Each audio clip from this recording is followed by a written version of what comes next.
Un simple geste d'apaisement ou bien le résultat de la pression exercée par les États-Unis? Le doute est permis après cette annonce du président du Parlement du Venezuela, quelques jours seulement après l'enlèvement de Nicolás Maduro.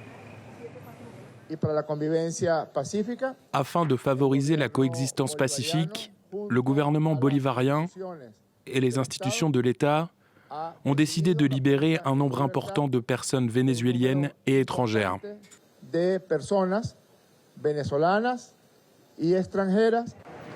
Aucun chiffre sur le nombre de prisonniers concernés n'a été dévoilé. L'Espagne indique toutefois que 5 de ses ressortissants feraient partie de la liste. Une bonne nouvelle en tout cas pour les Vénézuéliens, alors que ces derniers mois, la persécution des opposants politiques s'est accentuée dans le pays.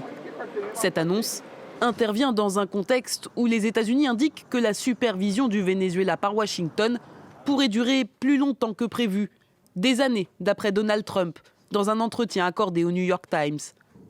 Ce jeudi, les sénateurs ont voté en majorité pour restreindre les capacités d'action militaire du président américain contre le Venezuela.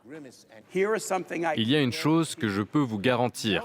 Personne n'a jamais regretté, j'insiste, personne n'a jamais regretté un vote qui dit simplement « Monsieur le Président, avant d'envoyer nos fils et nos filles en guerre, passez par le Congrès ».